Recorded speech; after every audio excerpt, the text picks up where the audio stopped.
name is Sister Agnes Cunningham, and I'm a servant of the Holy Heart of Mary. That's the name of the congregation I belong to. And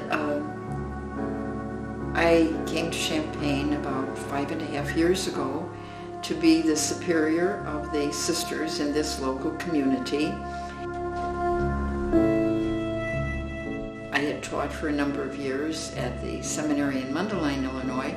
Then I retired, and I really did a lot of writing and lecturing, translating of documents from the archives in France and Canada. I had a chance to make some travels and pilgrimages, and at one time I went with a group of Catholics and other Christians to Turkey on an ecumenical pilgrimage, and that's a little donkey ride, as you see. This was in Egypt because there were some sisters who had arranged for me to stay with their congregations, and here I was going to be taking a camel ride, and the Great Pyramid I was able to visit inside. There's the Sphinx, so that's another little thing. Later, I had a very, very special opportunity to meet your holy patron, Pope John Paul II. Somewhere I have a picture, too, of myself with Mother Teresa, Blessed Teresa, because I interviewed her one time when she came to Chicago for a TV show that the Archdiocese of Chicago was making. But I didn't have, I don't know, it's probably in one of the cartons, you know. This is when I was 3 years old in Chicago, Illinois, with my mother and father. We had just recently come from England. And this is when I was 6 years old and I received my first Holy Communion.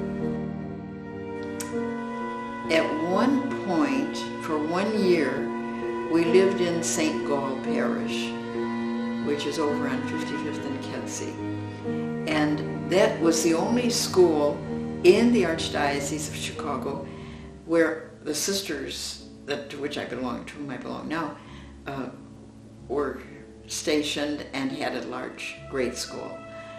So in that 1 year, I really learned to love those sisters more than I did any sisters in other orders or congregations whom I knew before or after. There was just something special about them for me. So as years went on, I came to the conclusion that I really wanted to give my life to God. I wanted to give my life to God. I wanted to live for God. I wanted to live with God. And I knew you could do that anywhere, really, with God's grace. But I felt that religious life was where I would do it best and where God was calling me. That doesn't mean I thought about it all the time. There was a time when I was ready to run away to the circus and be a trapeze artist when I was a little girl. That was one of the things I wanted to do. That's how I fell and broke a bone in my foot, why I don't always walk straight sometimes, because I was trying out on a swing if I could do something like the trapeze artist. At one time I wanted to be a detective.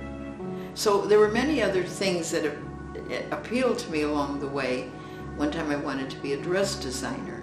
But by the time I was, I would say, a sophomore or a junior in high school, I felt the call was so strong and the attraction so strong for a life in this congregation that this is where I wanted to go.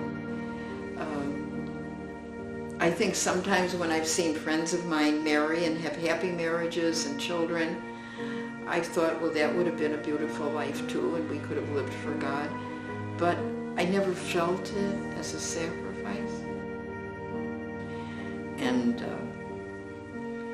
I've been a religious now, this year, 65 years. So it's been a long life, and it's been a happy life, and I've had a chance to do many of the things, not trapeze jumping or detective work, but many things that I would never have dreamed of being able to do, and I've always been happy. So that kind of tells you that story.